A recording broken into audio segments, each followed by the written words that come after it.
Hello everyone, welcome to science academy Solan.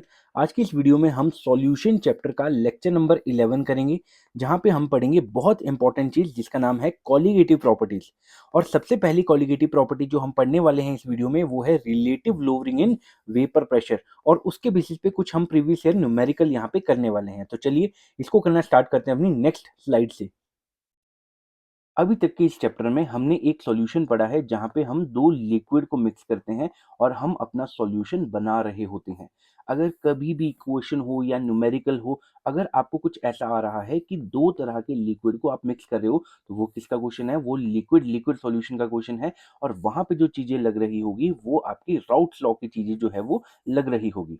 लेकिन अब हम जो कॉलिगेटिव प्रॉपर्टी जो है वहां पे क्या पढ़ेंगे? वहां पे हम पढ़ेंगे कि जो सॉल्वेंट जो होगा हमारे पास वो तो एक वोलेटाइल लिक्विड होगा, लेकिन जो सॉल्यूट हमारे पास होगा वो एक हमारे पास सॉलिड होने वाला है। और जो सॉलिड होगा वो हमारे पास क्या होगा? वो हमारे पास नॉन वोलेटाइल होगा। तो अगर कभी भी आपको क्वेश्चन में बोला है कि यहाँ पे जो सॉल्वेंट है, जैसे मान लो वाटर में आपने क्या किया, 1 ग्राम ऑफ ग्लूकोज मिक्स कर दिया, तो ये किसका क्वेश्चन बन जाएगा?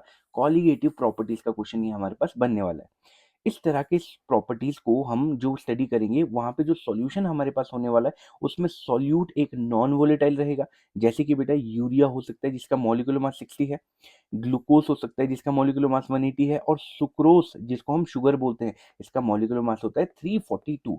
अब ये मॉलिक्यूलर मास मैंने क्यों लिखा है? क्योंकि जब आगे कॉलिगेटिव प्रॉपर्टीज को हम चेक करेंगे तो वहां पे उसकी न्यूमेरिकल में हमारा ये जो सारा काम है वो यूज हो रहा होगा। वहां पे फिक्स बात क्या होगी? सॉल्वेंट जो हमारे पास होगा वो एक वोलेटाइल सॉल्वेंट होगा। तो चलिए इसको समझने के बाद अब हम स्टार्ट करते हैं ये कॉलिगेटिव प्रॉपर्टीज क्या होती है। तो सुनना, देखो कॉलिगेटिव प्रॉपर्टीज क्या होती है? वो प्रॉपर्टीज जो कि सॉल्यूट के नंबर्स पे डिपेंड करती है और उसके नेचर पे डिपेंड नहीं करती है, तो उसको क्या बोलते हैं? Colligative properties. आई होप ये बात समझ में आई होगी। तो चलिए इसको रीड करना स्टार्ट करते हैं। तो सुनना, those physical property of solution which depend only on number of solute particle। ये किस पे डिपेंड करता है? नंबर ऑफ सोल्यूट पार्टिकल पे आपका जो है कॉलिगेटिव प्रॉपर्टी डिपेंड करता है। ठीक है, number of solute particle and nature of solvent. अब देखो कुछ बुक्स ऐसे भी बोलती है कि नंबर ऑफ सोल्यूट पे भी डिपेंड करता है, और बेटा नेचर ऑफ सॉल्वेंट पे भी जो है आपकी कॉलिगेटिव प्रॉपर्टीज जो है वो डिपेंड करती है। लेकिन बेटा अगर आप ये बोल रहे हो नेचर ऑफ सॉल्यूट पे डिपेंड करता है, तो ये चीज आपकी जो है वो गलत हो जाएगी। देखो सॉल्यूट के नंबर पे डिपेंड करती है और सॉल्वेंट के नेचर पे डिपेंड करती है ये चीजें। तो ये आपको समझ में आनी चाहिए। And nature of solvent but does not depend on nature of solute particle are called colligative property. तो ये काफी आसान है। जो कि नंबर ऑफ सॉल्यूट पे डिपेंड करती है उसको आप क्या बोलेंगे आज के बाद? Colligative property. अब देखो कॉलिगेटिव प्रॉपर्टी में किस तरह का सॉल्यूशन आपको आएगा? अगर कभी भी सॉलिड को सॉल्वेंट में डाला जा रहा है तो वो आपके पास किसका क्वेश्चन होगा? कॉलिगेटिव प्रॉपर्टीज का क्वेश्चन होने वाला है। तो इतना मैंने आपको बता दिया। अब देखो कई बार असर्शन रीजनिंग में या एमसीक्यू में ये चीजें आ जाती है। तो जो कॉलिगेटिव प्रॉपर्टी होती है वो सबसे पहले किस पे डिपेंड करती है? Number of solute particle. मतलब नंबर ऑफ सॉल्यूट पार्टिकल पे डिपेंड करता है, ये तो भी हमने देख लिया। अच्छा, दूसरा नंबर ऑफ मॉलिक्यूल्स पे भी डिपेंड करती है। ठीक है, नंबर ऑफ मॉलिक्यूल का क्या मतलब है? अगर H2SO4 है तो ये हमारे पास क्या होगा? अगर ये सॉल्यूट है तो इसके नंबर पे भी डिपेंड करेगी ना। ठीक है, तो in solution of non electrolyte तो इनके नंबर ऑफ मॉलिक्यूल पे भी डिपेंड करेगी। नंबर ऑफ इलेक्ट्रोलाइट सॉल्यूट या मॉलिक्यूल का मतलब तो एक ही है। अच्छा, अगली बात ये क्या बोल रहा है? Number of ions. जैसे फॉर एग्जांपल अगर NaCl है तो ये पानी में जाने के बाद Na प्लस और Cl नेगेटिव में डिसोसिएट हो रहा है, तो कितने आयंस हो गए आपके पास? दो। तो ये दोनों ही आपके कंट्रीब्यूट करेंगे कॉलिगेटिव प्रॉपर्टीज को। अगली बात number of moles of solute. तो ये तो हमने देख लिया कि अगर नंबर ऑफ सॉल्यूट पार्टिकल पे डिपेंड कर रहा है तो आपकी colligative property mole of solute पे भी तो डिपेंड करेगी, क्योंकि ये भी तो अमाउंट ऑफ सॉल्यूट ही बता रहा है। तो ये भी आपको चीज समझ में आ गई। और दूसरा हमारे पास क्या होता है? Mole fraction of solute. मतलब ले दे के हमारे पास क्या बात है कि कॉलिगेटिव प्रॉपर्टी क्या होती है? जो अमाउंट अमाउंट ऑफ सॉल्यूट पे डिपेंड कर रही है। अब उस अमाउंट को हम नंबर के बेसिस पे भी बता सकते हैं, हम उसको मोल के बेसिस पे भी बता सकते हैं, और हम उसको मोल फ्रैक्शन के बेसिस पे भी बता सकते हैं, लेकिन वो अमाउंट ऑफ सॉल्यूट पे डिपेंड करेगी। आई होप कॉलिगेटिव प्रॉपर्टी की डेफिनेशन आपको समझ में आई होगी। कॉलिगेटिव प्रॉपर्टी हमारे पास चार तरह की होती है। सबसे पहले हमारे पास होती है relative lowering in vapour pressure. तो ये relative lowering in vapour pressure. दूसरी हमारे पास क्या होती है? Elevation in boiling point. ये भी काफी इंपॉर्टेंट होती है। उसके बाद इसी की तरह हमारे पास क्या होती है, डिप्रेशन इन फ्रीजिंग पॉइंट, और लास्ट में हमारे पास होती है ओपी, ऑस्मोटिक प्रेशर। तो चलिए सबसे पहले हम relative lowering in vapour pressure को पढ़ना स्टार्ट करते हैं। सबसे पहली कॉलिगेटिव प्रॉपर्टी जो हमारे पास है वो है relative lowering in vapour pressure. उसका क्या मतलब है, देखो हमें यहाँ पे करना क्या है, हमारे पास यहाँ पे दो चीजें होगी, एक हमारे पास सॉलिड होगा जो कि सॉल्यूट है, इसको हमने किस में डालना है, सॉल्वेंट में डालना है, और फिर हमारे पास सॉल्यूशन बनेगा। तो सबसे पहले हमारे पास जो लिक्विड होगा इसका कुछ ना कुछ क्या होगा बेटा, वेपर प्रेशर होगा। जब आप इसमें सॉलिड को ऐड करेंगे तो जब सॉल्यूशन बनेगा तो उसका जो वेपर प्रेशर है, उस सॉल्यूशन का वेपर प्रेशर इस सॉल्वेंट से या तो ज्यादा आएगा या फिर कम आएगा।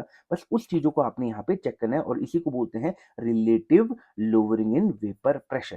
तो देखो इस चीज को पढ़ने के लिए सबसे पहले मैं क्या कंसीडर करता हूँ, मैं आपको एक बात बता देता हूँ। 100 डिग्री सेल्सियस पे जब वाटर का 100 डिग्री सेल्सियस होता है, मतलब बॉइलिंग पॉइंट होता है, उस टाइम पे अंदर के जो वेपर के जो प्रेशर हो रहे होते हैं, या तो वो आता है 1 atm, या फिर वो आता है 760 मिलीमीटर ऑफ Hg। इस चीज का ध्यान रखना, क्योंकि कई बार न्यूमेरिकल में हमें जो है वो vapour pressure of water at 100 degree नहीं दिया होता है। तो चलिए चेक करते हैं। सबसे पहले मैंने आपको क्या बोला, मैंने यहाँ पे क्या लेना है, सॉल्वेंट लेना है, ठीक है बेटा। तो मैंने यहाँ पे क्या ले लिया, सॉल्वेंट ले लिया। सॉल्वेंट मेरे पास क्या है, सॉल्वेंट यहाँ पे मेरे पास वाटर मॉलिक्यूल है, मान लेते हैं वाटर मॉलिक्यूल है। अब यहाँ पे क्या होता है, मान लेते हैं जो सरफेस पे जो आपके वाटर के मॉलिक्यूल है वही तो वेपरेशन करेंगे। तो यहाँ पे मैंने मान लिया कि यहाँ पे मेरे पास कितने हैं, 10 वाटर पार्टिकल है। अब इनकी वजह से इवेपोरेशन होगा, कंडेंसेशन होगा, और अगर मैं बोलूं दोनों जब इक्विलिब्रियम पे आएंगे तो यहाँ पे हमारे पास इसकी वजह से क्या आएगा, वेपर प्रेशर आएगा। तो बेटा जो प्योर वाले का वेपर प्रेशर होता है उसको मैं पी नॉट ए से रिप्रेजेंट करता हूँ। और अगर मैं यहाँ पे मीटर में चेक करूँ तो मेरे पास जो वेपर प्रेशर आ रहा है वो कितना आ रहा है, 3 atm के करीब आ रहा है। तो ये मैंने बात समझ ली। अब मैंने आपको क्या बोला था, रिलेटिव लोअरिंग वेपर प्रेशर में मैं क्या ऐड करूंगा, मैं यहाँ पे सॉलिड ऐड करूंगा जो कि नॉन वोलेटाइल है। तो जब आप सॉलिड डालेंगे, अच्छे से मिक्स करेंगे, तो कुछ एक सॉलिड के पार्टिकल सरफेस पे भी तो आएंगे। तो आप यहाँ पे अगर चेक कर रहे होंगे, ये जो येलो कलर के आपके इस डायग्राम में दिया है, येलो कलर का हमारे पास क्या है, ये सॉल्यूट है, तो मैं इसको क्या बोल दूंगा, बी बोल दूंगा। अब देखो हमारे पास सरफेस में बी पार्टिकल भी तो आ गए। अब मैं बोल सकता हूँ जो सॉल्वेंट है सिर्फ इवेपोरेट तो वही कर रहे हैं, तो ये जो ग्रीन वाले पार्टिकल है ये तो कम नहीं होंगे सरफेस पे, क्योंकि सरफेस पे कितने पार्टिकल आ सकते हैं, सिर्फ 10 पार्टिकल आ सकते हैं। अब यहाँ पे 10 में से मान लेते हैं बेटा आपके पास जो 8 पार्टिकल है वो किसके, सॉल्वेंट के, और जो बाकी दो है वो किसके हैं, नॉन वोलेटाइल सॉल्यूट के हैं। तो अब जो वेपर प्रेशर जो क्रिएट होगा वो सिर्फ 8 पार्टिकल की वजह से होगा। ये जो दो सॉल्यूट के पार्टिकल होंगे वो वेपर प्रेशर नहीं बना रहे होंगे। तो बेटा जिसकी वजह से इवेपोरेशन करने में कम पार्टिकल जाएंगे, कंडेंसेट भी कम पार्टिकल करेंगे, जिसकी वजह से बेटा जो हमारा वेपर प्रेशर जो है वो कम हो जाएगा। अभी बात को ध्यान से सुनेंगे। देखो जब सिर्फ सॉल्वेंट हुआ करता था तो हमारे पास ज्यादा पार्टिकल क्या करते थे, इवेपोरेट करते थे, कंडेंसेट करते थे। तो यहाँ पे जब ज्यादा पार्टिकल थे तो वेपर प्रेशर भी ज्यादा आ रहा था। लेकिन जैसे ही आपने इसमें क्या डाल दिया, नॉन वोलेटाइल सॉल्यूट डाल दिया, अब यहाँ पे क्या हो रहा है बेटा, पहले 10 पार्टिकल जाया करते थे, लेकिन 10 में से अब क्या हो रहा है, 8 तो हमारे पास वोलेटाइल है, लेकिन बाकी ये जो येलो कलर के सॉलिड आप देख रहे हो ये मेरे पास मान लेते हैं दो है, और ये क्या है, नॉन वोलेटाइल। अब जो वेपर प्रेशर बन रहा है वो सिर्फ 8 पार्टिकल की वजह से बन रहा है। तो पहले 10 की वजह से बन रहा था, अब 8 की वजह से बनेगा, जिसकी वजह से आपका वेपर प्रेशर डिक्रीज हो चुका है।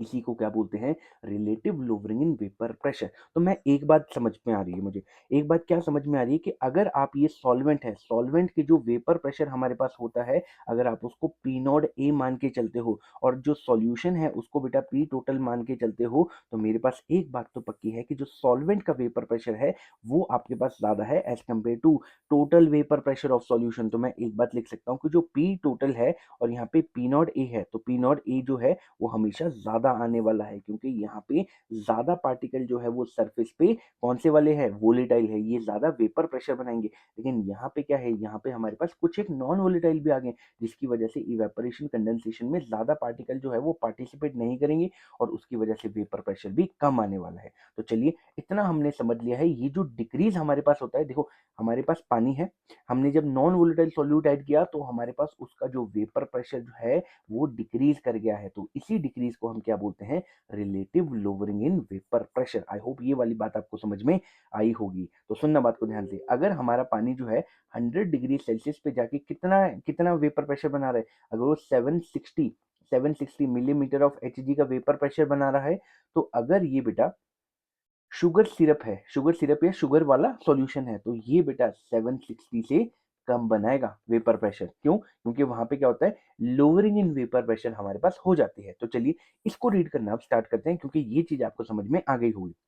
देखो, अगर ये चीज़ आपको समझ में नहीं आई है तो आप वीडियो को पीछे करके दोबारा देखेंगे, क्योंकि अगले 2 कांसेप्ट हमारे इसी लोअरिंग इन वेपर प्रेशर की वजह से, कि जब आप सॉल्यूट इसमें ऐड करेंगे तो आपका वेपर प्रेशर क्या कर जाएगा, डिक्रीज़ कर जाएगा। इसी की वजह से हमारे अगले 2 कांसेप्ट भी वहाँ पे होने वाले हैं। तो सुनना ज़रा, सबसे पहले ये क्या बोल रहा है? When solid solute form an homogeneous mixture with solvent, the solute is present at the surface and at the bulk. ये बोल रहा है कि जब आप सॉल्वेंट के अंदर सॉल्यूट ऐड करेंगे जो कि हमारे पास एक होमोजेनियस मिक्सचर बनाएगा, तो solute is present at surface, तो सॉल्यूट सरफेस पे भी होगा और इसके बल्क में भी जाएगा, तो सरफेस पे भी होगा और उसके अंदर भी चला जाएगा। बल्क का क्या मतलब है, इस सॉल्यूशन के अंदर और उसके सरफेस पे भी होगा। अच्छा, अब अगली बात क्या बोल रहा है? Since evaporation is a surface phenomena, that is more molecule eight the surface more will be the evaporation. अब ये क्या बोल रहा है, जो इवेपोरेशन हो रहा है, जो पहला जो वो तो जो पहला स्टेप होता है आपका वेपर प्रेशर का, वहां पे क्या होता है, जो पहला वेपर प्रेशर का जो कंसेप्ट होता है, वहां पे क्या होता है, इवेपोरेशन होता है। तो जितने ज्यादा पार्टिकल सरफेस पे होंगे उतने ज्यादा वेपर प्रेशर आएगा। लेकिन यहाँ पे हमारे पास सरफेस पे जो है पार्टिकल कम हो गए, तो जिसकी वजह से वेपर प्रेशर भी मेरे पास कम होने वाला है। तो ये मैंने आपको सेकंड बात बता दी।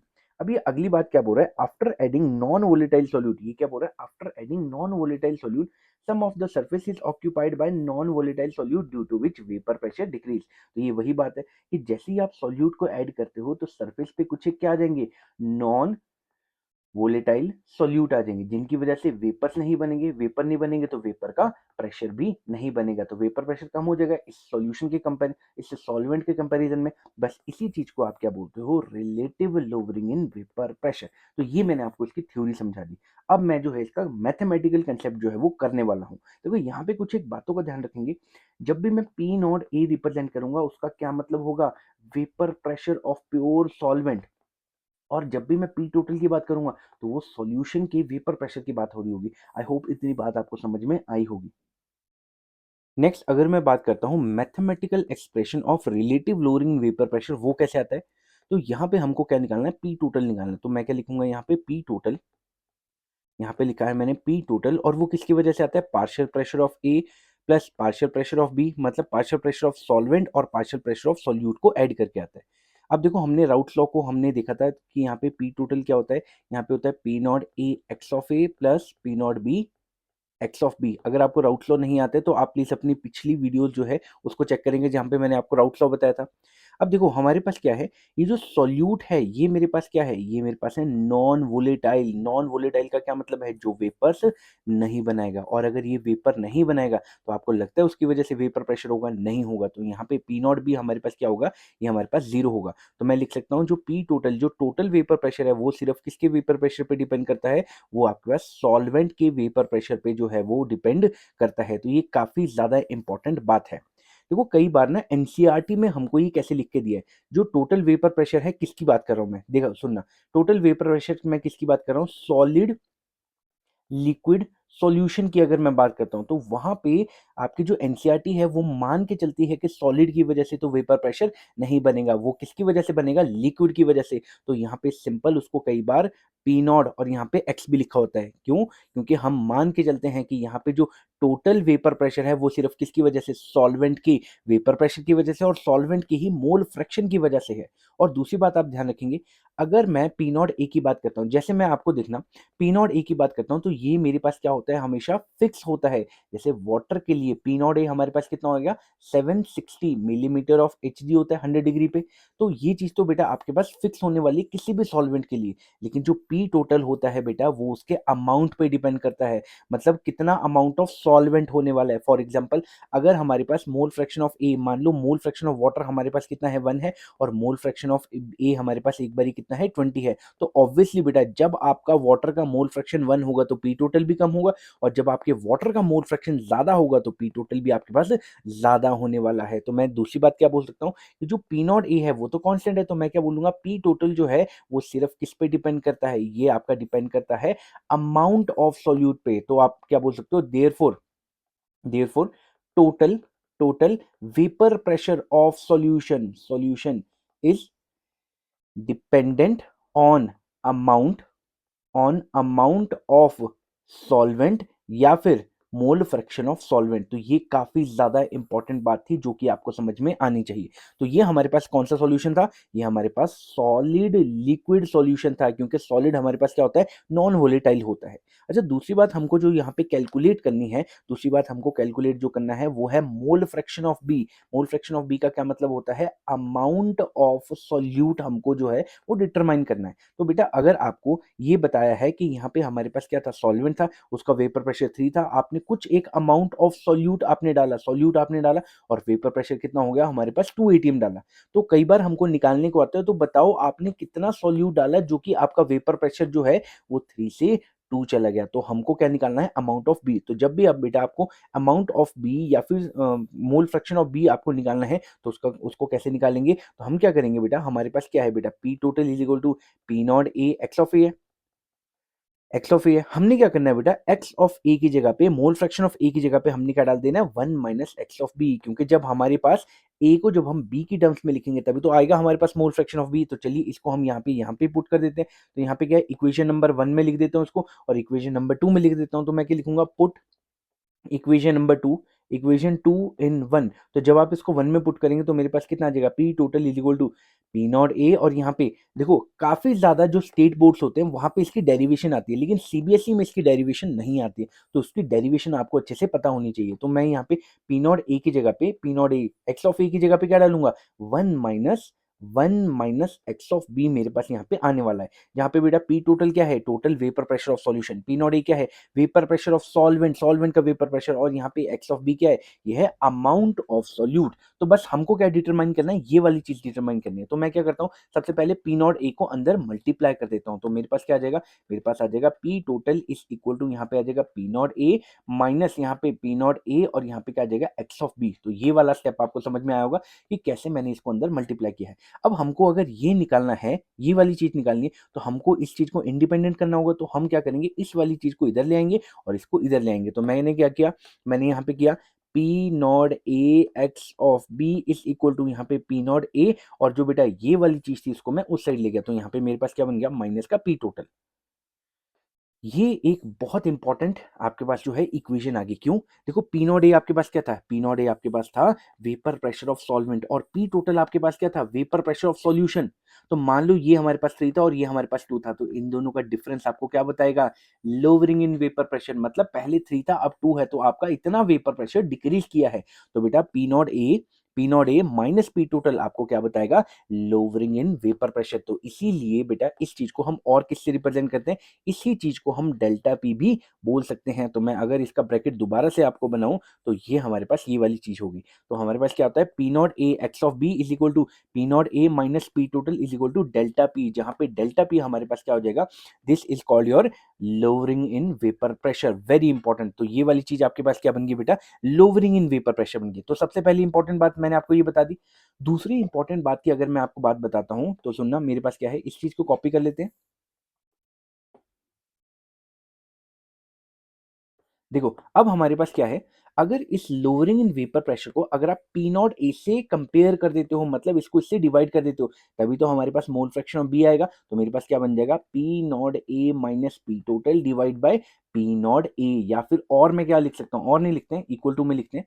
P not A equal to यहाँ पे delta P divide by P not A. अब सुनना, वेरी इंपॉर्टेंट बात, जब आप लोअरिंग इन वेपर प्रेशर को पी नॉट ए से कंपेयर कर देते हो तो हमारे पास ये जो चीज बन जाती है, this is very important thing, that is called your relative lowering in vapour pressure. तो जब आप लोअरिंग इन वेपर प्रेशर को रिलेट कर देते हो जो वेपर प्रेशर ऑफ सॉल्वेंट होता है, तो हमारे पास ये बन जाता है, और ये पूरी चीज मेरे पास क्या बन जाती है? Relative lowering in vapour pressure. तो मैं क्या बोल सकता हूँ? जो relative lowering in vapour pressure होता है ये किस पे डिपेंड करता है? ये मोल ऑफ सॉल्यूट पे डिपेंड करता है। इसीलिए तो हम इसको क्या बोलते हैं? Colligative property. क्यों? क्योंकि relative lowering in vapour pressure किस पे डिपेंड किया? अमाउंट ऑफ सॉल्यूट पे डिपेंड किया। तो ये काफी ज्यादा इंपॉर्टेंट बात थी। अगर मैं फॉर्मूले को फिर से लिखूं तो हमारे पास आएगा बेटा delta P divide by P not a. Delta P का क्या मतलब है? Lowering in vapour pressure. तो डेल्टा पी कैसे लिखा हमने? P not A minus P total divide by P not A. अब ये किसके इक्वल आता है? मोल फ्रैक्शन ऑफ सॉल्यूट के इक्वल आता है।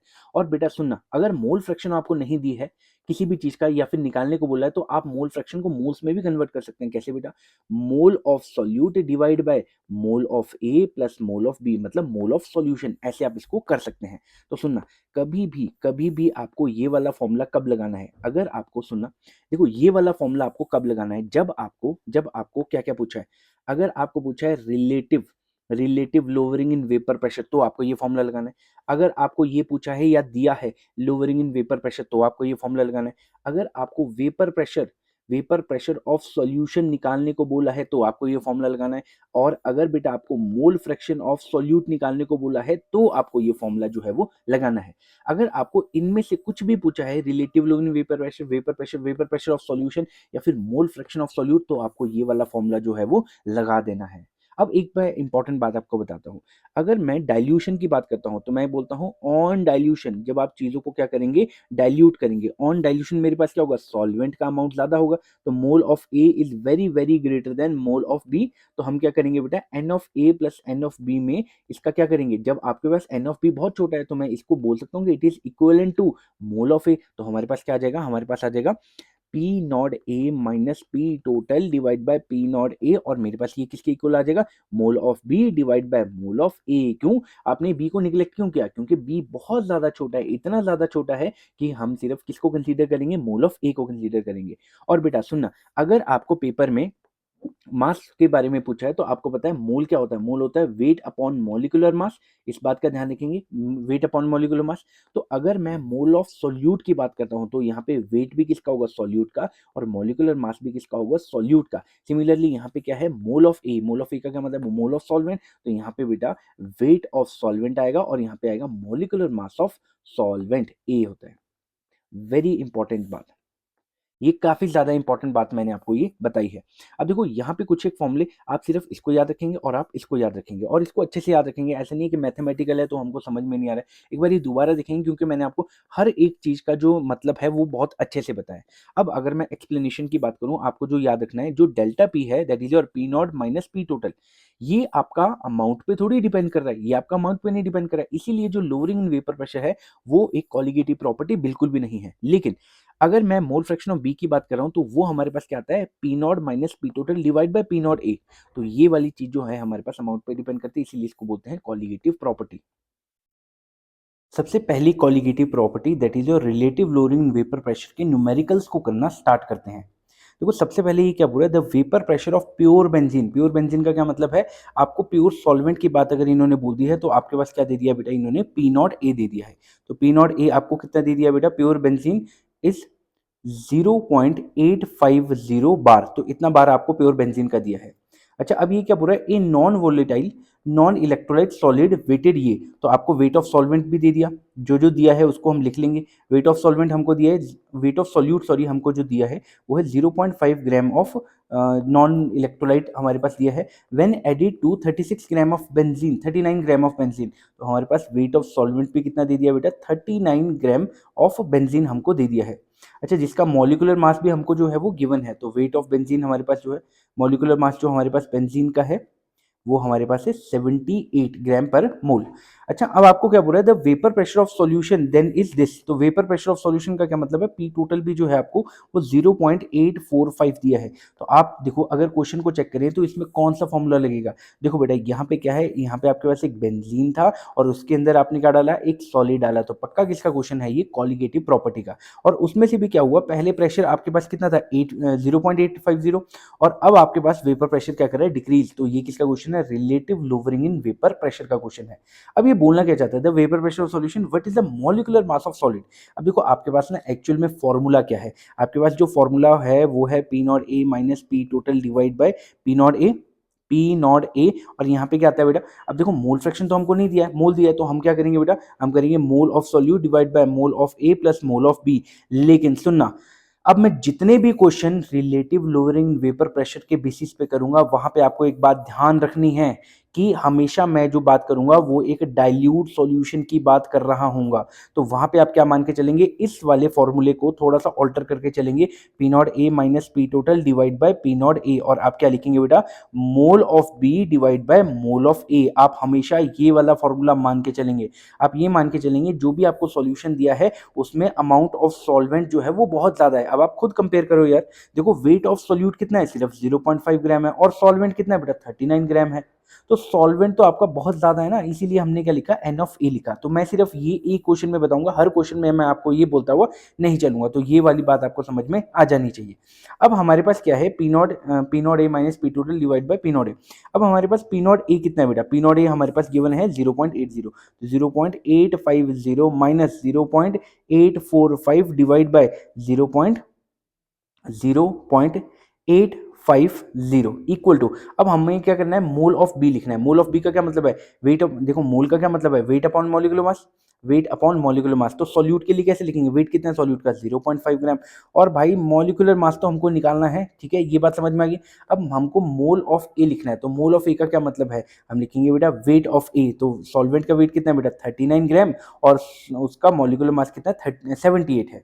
तो बेटा जब आप इनको सॉल्व करोगे, अब आप क्या करेंगे, इनको सब्ट्रैक्ट करेंगे और यहाँ से मॉलिक्यूलर मास ऑफ बी निकालेंगे। अब हमारे पास यहाँ पे क्या आएगा, इन दोनों को सब्ट्रैक्ट करने के बाद यहाँ पे आने वाला है 0.050 डिवाइड बाय 0.850 इक्वल टू, यहाँ पे आएगा 0.5 डिवाइड बाय यहाँ पे कितना आ जाएगा, मॉलिक्यूलर मास ऑफ बी, और यहाँ पे आ जाएगा 78 डिवाइड बाय 39। जब आप इनको सॉल्व करेंगे, यहाँ पे क्या आएगा, मॉलिक्यूलर मास ऑफ बी निकालना है, इसको क्रॉस मल्टीप्लाई करेंगे और जो ये वाली दोनों वैल्यू है उसको आपको फाइंड आउट करना है, और इससे बेटा जो हमारे पास आंसर आएगा मॉलिक्यूलर मास ऑफ बी, वो मैं आपको बता देता हूँ, आपका आंसर जो आएगा 170 ग्राम्स पर मोल के करीब आने वाला है। तो ये काफी ज्यादा इंपॉर्टेंट है। देखो मैंने यहाँ पे क्यों छोड़ा, अगर मैं कैलकुलेशन लगूंगा करने तो काफी टाइम हो जाएगा। मेरा काम यहाँ पे क्या है कि क्वेश्चन को कैसे आपको अप्रोच करना है, तो ये काफी इंपॉर्टेंट आपका जो था वो एक क्वेश्चन था जो कि एनसीईआरटी का एग्जाम्पल नंबर 1.6 था। आई होप आपको समझ में आया होगा, और ये आप जो है वो खुद सॉल्व करेंगे। नेक्स्ट हमारे पास है क्वेश्चन नंबर 2, जो कि 2024 में हमको एमसीक्यू की फॉर्म में आया था। तो ये क्या बोल रहा है, the relative lowering of vapour pressure of an aqueous solution containing non volatile solute is this. अब आपको क्या दे दिया, रिलेटिव लोअरिंग वेपर प्रेशर दिया है। अब आपको क्या पूछा था, मोल fraction of non volatile solute. देखो हमें क्या दिया है, हमें दिया है रिलेटिव लोअरिंग वेपर प्रेशर, उसका क्या मतलब है, P not A minus P total divide by P not a. वो किसके इक्वल होता है बेटा, मोल फ्रैक्शन ऑफ बी के इक्वल होता है। तो हमको ये पूरे की वैल्यू दे रखी है, दैट इज योर 0.0225, ये हमको दे के रखा है। अब ये क्या बोल रहा है, the mole fraction of non volatile solute, तो आपको मोल फ्रैक्शन के बारे में पूछा, तो भाई यही तो होता है मोल फ्रैक्शन ऑफ सॉल्यूट। अभी मैंने बताया भी तो था, जो relative lowering in vapour pressure जो होता है वो किस पे डिपेंड करता है, अमाउंट ऑफ सॉल्यूट पे। तो यही आपका जो है वो क्वेश्चन, ऑप्शन नंबर डी जो है वो आपका आंसर होने वाला है। तो यहाँ पे मैं इसको टिक कर देता हूँ। नेक्स्ट हमारे पास आ रहा है क्वेश्चन नंबर 3, जो कि हमारे पास 2023 सीबीएसई बोर्ड का क्वेश्चन है। अब देखो ये वाला क्वेश्चन भी बिल्कुल वैसा है जैसे आपका क्वेश्चन नंबर 1 हमने सॉल्व किया था। तो सबसे पहले आप इस वीडियो को पॉज करेंगे और आप इस क्वेश्चन को अटेम्प्ट करेंगे और चेक करेंगे जो मैंने किया है क्या आपका वो आंसर आया है या फिर नहीं आया है। तो आप इस वीडियो को पॉज करेंगे। तो आई होप आपने ये क्वेश्चन किया होगा, और अब मैं इसको करना स्टार्ट करता हूं। देखो हमारे पास क्या है, इस solution is prepared by dissolving 10 gram of non volatile solid. तो बेटा ये भी किसका क्वेश्चन है, आपके पानी में क्या डिसॉल्व कर रहे हैं, आपके पानी में ये नॉन वोलेटाइल सॉल्यूट ऐड कर रहे हैं। तो आपके पास इन 200 ग्राम ऑफ वाटर, तो आपके पास क्या है बेटा, 10 gram of solvent, 10 gram of solute है। तो वेट ऑफ सॉल्यूट हमारे पास कितना है बेटा, 10 ग्राम है, और वेट ऑफ सॉल्वेंट हमारे पास कितना है, 200 ग्राम है। तो सबसे पहली बात आपने कुछ नोटिस किया, यहाँ पे अमाउंट ऑफ सॉल्वेंट बहुत ज़्यादा है, तो हम उसको भी निग्लेक्ट करते हुए चलेंगे। तो हमारे पास कितना आ गया, 200 gram. It has a vapour pressure of, it has a vapour pressure of 31.84। तो ये किसका है बेटा, जब आपने मिक्स किया तब का प्रेशर है, तो मतलब ये आपके पास क्या है, पी टोटल है, ये सॉल्यूशन का वेपर प्रेशर है, that is your 31.84 millimetre of H G. ये आपके पास हो गया। अब ये क्या बोल रहा है, calculate the molecular mass of solute. अच्छा आपको क्या निकालना है भाई, मॉलिक्यूलर मास ऑफ सॉल्यूट निकालना है, क्योंकि सॉल्वेंट का तो आपके पास क्या है बेटा, सॉल्वेंट वाटर है, उसका आपको पता है मॉलिक्यूलर मास ऑफ वाटर का कितना होता है बेटा, 18 ग्राम्स, 18 ग्राम्स पर मोल, ये आपके पास होता है। अच्छा अगली बात क्या बोल रहा है, vapour pressure of pure water, जो इसका वेपर प्रेशर होता है 308 केल्विन पे, वो कितना होता है बेटा, 32 मिलीमीटर ऑफ एच जी। तो यहाँ पे पी पी नॉट ए हमारे पास कितना आ जाता है 32 मिलीमीटर ऑफ एच जी। तो आपका क्या सिंपल फॉर्मूला लगेगा भाई, आपको पता है यहाँ पे P naught minus P total divide by P naught equal to यहाँ पे मोल फ्रैक्शन ऑफ बी ना लिख के, क्योंकि हमको मोल फ्रैक्शन थोड़ी निकालना है, हम लिखेंगे mole of B divide by mole of A. और अब तो आपको मुझे लगता है पता लग चुका होगा कि मोल ऑफ ए क्यों लिखा, क्योंकि सॉल्वेंट हमारे पास जो है वो बहुत ज्यादा है। तो अब आप क्या करेंगे भाई, मोल में तो हमको चीजें नहीं दी है, तो हम वेट में निकालेंगे। तो हमारे पास पी नॉट ए कितना है बेटा 32, तो यहाँ पे लिखा 32 माइनस 31.84 डिवाइड बाई यहाँ पे कितना आ जाएगा 32 इक्वल टू, अब यहाँ पे मोल ऑफ सॉल्यूट की जगह पे क्या लिखेंगे, मास ऑफ सॉल्यूट कितना है बेटा 10, और यहाँ पे नीचे कितना आ जाएगा उसका molecular mass of molecular mass of B, और यहाँ पे कितना आ जाएगा बेटा, यहाँ पे हमारे पास सबके इसके लिए लिखना है, हमको सॉल्वेंट के लिए लिखना है। तो मास ऑफ सॉल्वेंट बेटा कितना है बेटा, मास ऑफ सॉल्वेंट हमारे पास है 200 ग्राम, और उसका मॉलिक्यूलर मास कितना है बेटा 18 ग्राम है। तो ये वाली चीजों को जब आप सॉल्व करेंगे, इनको माइनस करेंगे, मॉलिक्यूलर मास उस साइड आएगा और ये इस साइड क्रॉस मल्टीप्लाई होगा, तो आपके पास जो आंसर है वो आपके पास क्या आने वाला है, मॉलिक्यूलर मास ऑफ बी जो है वो आपके पास 180 ग्राम पर मोल आने वाला है, 180 ग्राम पर मोल आने वाला है। और अगर बेटा आपको ऑप्शन में बोला है कि ये क्या है, सबसे पहला देखो आपका फ्यूचर में आने वाला क्वेश्चन क्या क्या हो सकता है, क्योंकि नीट और जेईई में भी ऐसे क्वेश्चन काफी आते हैं। तो अगर आपको मैं बताऊं इससे एक नेक्स्ट लेवल का क्वेश्चन क्या आ सकता है, उससे आपको पूछ लेंगे कि क्या है ये, क्या ये यूरिया है, क्या ये ग्लूकोज है, क्या ये सुक्रोज है, या फिर ये नन ऑफ दिस है। तो बेटा इसका 180 है, तो 180 इसका होता है ग्लूकोज का होता है। तो आप मॉलिक्यूलर मास से ग्लूकोज का फॉर्मूला निकाल सकते हैं। तो ये आपका जो था वो था क्वेश्चन नंबर 3 था, और वो काफी आसान था। तो आई होप आपका ये आंसर जो है वो मैच किया होगा। अगला हमारा क्वेश्चन है क्वेश्चन नंबर 4, और ये हमारे पास 2021 सीबीएसई बोर्ड में क्वेश्चन आ रखा है। तो ये क्या बोल रहा है, the vapour pressure of water at 298 kelvin is this. तो आपको वेपर प्रेशर ऑफ वाटर का क्या मतलब है, आपको प्योर का बता दिया है। यहाँ पे आ जाएगा P not a, P not a आपको जो देखे रखी है वो है 17.536 मिलीमीटर ऑफ एच जी। तो ये आपको देखे रखा है। अब ये बोल रहा है calculate the vapour pressure of aqueous solution when 220 gram of glucose, ठीक है, is dissolve in 500 gram of water. तो ये क्या बोल रहा है, आपको पी टोटल निकालना है, आपको क्या निकालना है, पी टोटल निकालना है, पी टोटल आपको निकालना है। अब आपको क्या बोल रहा है, वेट ऑफ ग्लूकोज दिया है, तो मास ऑफ ग्लूकोज कितना है बेटा 20 ग्राम है, और उसका मॉलिक्यूलर मास कितना होता है भाई, इसका मॉलिक्यूलर मास होता है 180 ग्राम, अभी हमने पिछले क्वेश्चन में देखा था। अच्छा, मास ऑफ सॉल्वेंट हमको कितना दिया बेटा, मास ऑफ सॉल्वेंट हमको दिया है 500 ग्राम ऑफ वाटर। तो फिर से मैं क्या देख रहा हूँ, 500 ग्राम, सॉल्यूट और सॉल्वेंट में बहुत ज्यादा फर्क है बेटा, तो यहाँ पे बहुत ज्यादा फर्क है, तो हमारे पास वही पिछला ही फॉर्मूला लगने वाला है। और मॉलिक्यूलर मास कितना है बेटा, हमारे पास 18 है। तो अगर आपका मन है तो आप मोल भी अलग से निकाल सकते हो, बाकी आप इसको डायरेक्ट भी कर सकते हैं। तो आपके पास क्या आ जाएगा बेटा, यहाँ पे आ जाएगा P not A minus P total divide by P not A आ जाएगा, और यहाँ पे कितना आएगा, यहाँ पे आएगा mole of solute divide by mole of solvent. तो अब इसमें फर्दर आप क्या करेंगे, फर्दर पी नॉट ए की वैल्यू पुट करते हैं जरा। तो यहाँ पे आ जाएगा 17.5 लिख देता हूँ मैं, 536 ना लिख के, अगर मैं 5 भी लिख देता हूँ तो भी हमारा काम चल जाएगा। P total divide by 17.5 equal to बेटा, अब मोल ऑफ बी सॉल्यूट के लिए हम क्या करेंगे बेटा, देखो मेरे करने से पहले आप इसको वीडियो पॉज करेंगे और खुद करेंगे, इसको मैं बोलना भूल गया था, लेकिन आप इसको पहले खुद करेंगे और फिर मैच करेंगे जो मेरा आंसर है वो आपका आंसर भी है या नहीं है।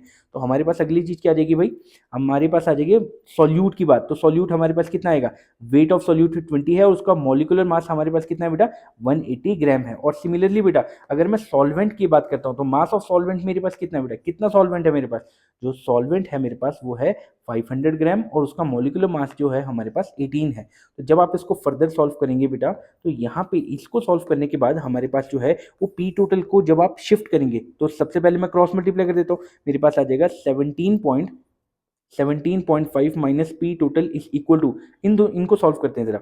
तो हमारे पास ये कट के यहाँ पे 10 आ जाएगा, 0 से 0 कटा, 2 वन सा, और यहाँ पे 25 आ जाएगा, तो 1/250 आ गया। तो यहाँ पे आ जाएगा 1/250, और यहाँ पे जो ये था बेटा ये क्रॉस मल्टीप्लाई हो जाएगा, तो हमारे पास आ जाएगा 17.5, 17.5। अब हमारे पास क्या होगा बेटा, इस चीज को हम क्रॉस मल्टीप्लाई कर देंगे और पी टोटल को उस साइड ले जाएंगे। तो मेरे पास क्या आ जाएगा, P total is equal to, देखो मैंने क्या किया, सुनना बात को ध्यान से, मैंने पी टोटल इस साइड किया क्योंकि पॉजिटिव में चाहिए, और ये वाली चीज उस साइड में चाहिए, तो ये नेगेटिव में चला जाएगा। तो हमारे पास P total 17.5 minus 17.5 divide by 25 तो सॉरी 250, तो जब आप इनको सॉल्व करेंगे तो जो आपका आंसर होगा, देखो ये तो बहुत एक छोटा नंबर आएगा, ये बहुत ज़्यादा छोटा नंबर आएगा, और मैं इसको कैलकुलेट कर देता हूँ 17.5 माइनस ये आ जाएगा 0.07 ये आएगा। तो जब आप पी टोटल निकालेंगे यहाँ पे तो आपका answer 17.46 millimetre of H G, ये आपका जो है वो आंसर आने वाला है। तो आई होप ये वाला क्वेश्चन भी आपको समझ में आया होगा, काफ़ी इजी क्वेश्चन ये आपके पास था। नेक्स्ट हमारे पास है क्वेश्चन नंबर 5, और ये हमारा जो आया था वो 2020 सीबीएसई बोर्ड में आया था। तो ये भी काफ़ी अच्छा क्वेश्चन है। ये क्या बोल रहा है, 5% एक्वस सॉल्यूशन। अब देखो ये वाला जो चीज़ होती है, इससे आपको सॉल्यूट और सॉल्वेंट निकालना आना चाहिए, तब जाके मैंने ये क्वेश्चन जो है वो यहाँ पे लिया है। तो ये क्या बोल रहा है, 5% of aqueous solution of non volatile solute was made and its vapour pressure at this is found to be this. अच्छा, the vapour pressure of pure water at this temperature is this, calculate the molecular mass of solute. देखो मेरे करने से पहले पहले आप इसको करेंगे, और जो मेरा आंसर आएगा आप उसको खुद से मैच करेंगे। तो आप इसको करना स्टार्ट कर देंगे वीडियो को पॉज करके। तो चलिए मैं भी इसको करना जो है वो स्टार्ट करता हूं।